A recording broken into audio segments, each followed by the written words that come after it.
Hi, this is Nagendra from N S cube channel. ఈ రోజు మన topic Stranger Things volume 3 and volume 2 and volume 1 season 5 ఎలా ఉంది, దాని డీటెయిల్స్ ఏంటి అనే ఈ విషయాలన్నీ ఈ సీజన్లో తెలుసుకుంటాం. ప్రతి ఎమోషన్ ఎలా వర్కౌట్ అయింది కూడా మీకు క్లుప్తంగా ఎక్స్ప్లెయిన్ చేయడానికి ట్రై చేస్తాను. ఫస్ట్ ఆఫ్ ఆల్ అందరికీ happy new year. First of all ఈ వెబ్ సిరీస్ కోసం చెప్పాలంటే చాలా ఎక్సలెంట్గా తీశారు.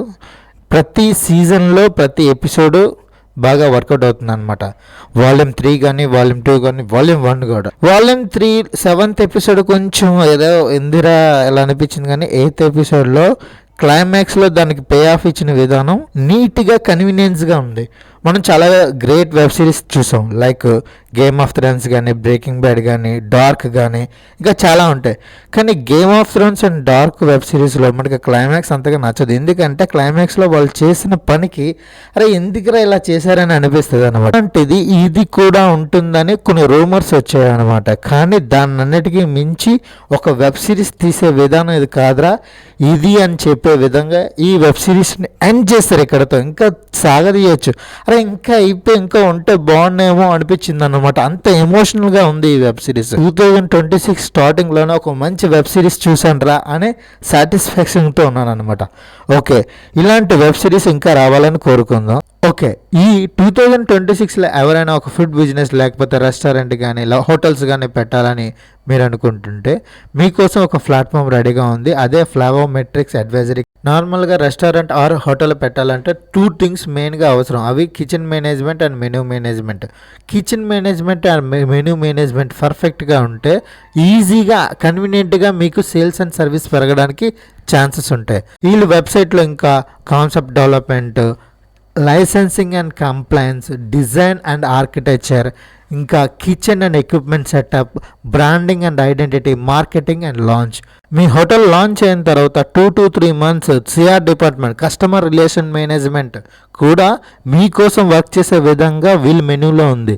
సో మీరు ఏదైనా ఈ 2026లో ఒక హోటల్ లాంచ్ చేయాలనుకుంటే ఫ్లావోమెట్రిక్స్ కోసం ఇంకా మీరు తెలుసుకోవాలంటే కింద డిస్క్రిప్షన్లో ఇస్తాను అండ్ ఫస్ట్ కామెంట్లో కూడా యాడ్ చేస్తాను. మీరు ఈ 2026లో ఏదైనా ఒక మంచి హోటల్ పెట్టాలనే ఉద్దేశం ఉంటే మీరు ఒకసారి వీళ్ళకి అప్రోచ్ అవ్వచ్చు. వాళ్ళు మెయిల్ త్రూలో అప్రోచ్ అవ్వచ్చు. వాళ్ళు మీకు కాంటాక్ట్ అవుతారు. పైన కాంటాక్ట్ నెంబర్ కూడా ఉంది, అదే స్క్రీన్ షాట్ మీద కింద కూడా ఇస్తాను. Okay, back to the content. Stranger things season 5 end card పడిపోయింది. ఇంకా సీజన్ రాదు అని 100% మనకు క్లారిటీగా ఇచ్చేశారు మేకర్స్తో సహా. ఓకే, నెక్స్ట్ ఈ సీజన్లో మనకి ఎమోషన్ వైజ్గా ప్రతి క్యారెక్టర్ని మనం ఓన్ చేసుకున్నాం 2016 నుంచి ఇప్పటి వరకు. 2 hours ఉంది ఫైనల్ ఎపిసోడ్. ఎందుకంటే 1 hourతో అయిపోయింది. ఇంకొక 1 hour వాళ్ళకి జస్టిఫికేషన్ ఇవ్వడానికి ప్రతి క్యారెక్టర్కి ఒక ఆర్క్ ఫుల్ఫిల్ చేయడానికి ఇచ్చారు. అది పర్ఫెక్ట్ స్క్రీన్ ప్లే. క్లైమాక్స్లో అయితే ఏడుపు వచ్చింది బాబాయ్, ఏడిపించారు అంతే. అరే ఇంకా లేదా ఇంకో సీజన్ వస్తుందా అనుకునేటానికి మళ్ళీ ఒక మిత్తులో ఉండిపోయింది అనమాట. అది నిజం అని తెలియదు, అబద్ధం అని తెలియకుండా ఎండ్ చేశారు. అక్కడ కూడా సీజన్ 6 రావచ్చేమో అని ఒక కన్ఫ్యూజన్గా ఉంటుంది. ఇది స్పాయిలర్ అనుకోవద్దు.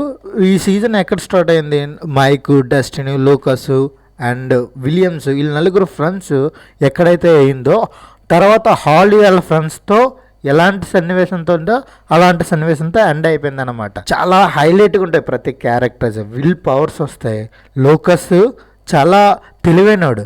లోకస్కి మ్యాక్స్కి మధ్య ఉన్న లవ్ అండ్ ఎఫెక్షను హైలైట్గా తీసాడు. మన డస్టిన్ బాబాయ్కి అయితే ఎంతైనా పెట్టచ్చు. ఎందుకంటే ఆయన బ్రెయిన్ అంత ఫాస్ట్గా పనిచేస్తుంది. క్లైమాక్స్లో ఆ క్యారెక్టరైజేషన్కి ఒక ఆర్క్ ఇచ్చాడు బాబాయ్, హైలైట్ బాబాయ్. నేను మర్చిపోలేకపోతున్నా అసలు ఎలా రాశాడరా బాబు అంత ఆయన అని అనిపించింది అనమాట. ఆ స్పీచ్ ఇస్తాడు, ఎక్సలెంట్. చనిపోయిందని తర్వాత ఎలాంటి సిచ్యువేషన్లో ఉన్నాడు అనేది స్పాయిలర్. అది మైక్ ఎలా అయితే చనిపోతుంది క్లియర్గా మనకి చూపించాడు. మైక్ చనిపోయిన తర్వాత తన యొక్క సాడ్నెస్ని ఎలా చెప్పుకోవాలనేది విధంగా ఎండ్ చేశాడు. నెక్స్ట్ మనకి నాన్సీ, జానథన్, స్టీవ్స్ అండ్ వీళ్ళ క్యారెక్టరైజేషన్ కూడా సూపర్గా ఎండ్ చేశాడు అనమాట. ఆ క్యారెక్టర్లో ఒక డెప్త్ కూడా మనకి అనుకుంటాం అనమాట. అరే ఇప్పుడు నాన్సీ జానథన్ పెళ్లి చేసుకుంటుందా, స్టీవ్ని పెళ్లి చేసుకుంటుందా అని అనిపించే టైంలో జోనతన్కి నాన్సీకి ఒక ఈనేసాడు భయ్యా. పాపా ఎక్సలెంట్. నన్ను హైలైట్, వాళ్ళిద్దరు చచ్చిపోద్దాం, ఇంకో క్షణంలో చచ్చిపోతారు అంతే. ఇక్కడ పడిందమ్మా సీన్. అలాంటి సీన్ చాలా ఉంటాయి. విల్కి సెవెంత్ ఎపిసోడ్లో విల్ పైన ఒక క్యారెక్టరైజేషన్ ఉంటుంది. అది ఎన్నని చెప్పుకోవాలో, ఒకటా రెండా, కొన్ని వందలను అలాంటి scenes. Holly and Derek act చేసిన యాక్టర్స్కి పట్టుకుని 10 ఏళ్ళు కూడా ఉండవు, కానీ వాళ్ళు యాక్ట్ చేయించుకున్న విధానం అయితే నెక్స్ట్ లెవెల్. నేను ఎక్స్పెక్ట్ కూడా చేయలేదు. కొన్ని సీన్స్ అయితే హైలైట్గా యాక్ట్ చేసేది అనమాట. హాలీకి వెక్నాకి ఫైట్ ఉంటుంది. అబ్బా నేను ఎక్స్పెక్ట్ చేయలేదు. హాలీకి వెక్నాకి ఫైట్ ఎట్టరా బాబు అనుకున్నాను, కానీ చాలా కన్వీనియంట్గా చూపించాడు. అది మాత్రం నెట్ఫ్లిక్స్ ఈ సిరీస్ని ప్రొడ్యూస్ చేస్తుంది కాబట్టి క్వాలిటీలో కానీ, ప్రొడక్షన్లో కానీ, CGI వర్క్ కానీ ఎవ్రీథింగ్ పర్ఫెక్ట్గా ఉంటే మనకి మనం చెప్పక్కర్లేదు. అంతా నీట్గా ఉంది. ప్రతి సీన్ పర్ఫెక్ట్గా ఉంది. కాస్ట్యూమ్స్ కానీ ఎవ్రీథింగ్, దాని గురించి మ్యూజిక్ ఎవ్రీథింగ్ పర్ఫెక్ట్గా ఉంది. దాని అయితే వంక పెట్టడానికి లేదు. ఇంకొక తెలియని విషయం ఏంటంటే, అమెరికాలోని ఇది థియేటర్లో రిలీజ్ చేశారు. Only 8th episode. ఈరోజు January 1, 2026. గురుగారు, ఈ స్ట్రాటజీ ఏదో బాగున్నట్టు అనిపిస్తుంది కదా. చూడండి, ఒక సిరీస్ని బాగా హైప్ చేసి, ఒక్క ఎపిసోడ్ని, ఫైనల్ ఎపిసోడ్ ఒక హైప్ ఇచ్చి, దాన్ని థియేటర్లో చేసి క్యాస్ట్ చేసుకునే విధానం పాపా ఏం తెలివితేటలు బాయ్. వీళ్ళకి ఇచ్చింది నెట్ఫ్లిక్స్కి హ్యాట్స్ ఆఫ్ పెట్టాలి. ఇలాంటిది ఇండియాలో కూడా వస్తే బాగుండేమో అనిపిస్తుంది. జియో బాబాయ్ ట్రై చేయి, ఏదైనా ఒక మంచి హైప్ని క్రియేట్ చేసి ఒక థియేటర్లో వదిలేటట్టు చూద్దాం, ట్రై చేద్దాం. ఇండియాలో ఏమైనా వస్తుందో లేదో చూద్దాం. ఈ సిరీస్ కోసం ఇంకా చాలా మాట్లాడాలనిపిస్తుంది అనమాట. బాధగా ఉంది, ఎందుకంటే ఇలాంటి సిరీస్ మళ్ళీ రాదేమో, నెట్ఫ్లిక్స్ మళ్ళీ క్రియేట్ చేయలేదేమో. నెట్ఫ్లిక్సే కాదు, చాలా వరకు ఈ మధ్యన సిరీస్లు ఏం బాగుండట్లేదు. అలాంటిలో ఒక మంచి సిరీస్ ఎండ్ కార్డు పడిపోయినప్పటికీ చాలా బాధ అనిపిస్తుంది. నెక్స్ట్ ఇలాంటి మరిపించే సిరీస్లు ఏమైనా వస్తాయో లేదో చూసి ఇక్కడతో సెలవు తీసుకుంటున్నాను. ఇంకొకటి ఏంటంటే, నా ఛానల్ సబ్స్క్రైబ్ చేయండి భయ్యా. ఛానల్ సబ్స్క్రైబ్ చేసి చాలామందికి మీ ఫ్రెండ్స్ అందరికి పంపించండి. ఎందుకంటే నాకు కూడా ఇంకా చాలా వీడియోస్ చేయడానికి ఒక మోటివ్లా ఉంటుంది. This is Nagendra from NSCube channel. Please subscribe my channel. Thank you for watching. Thank you.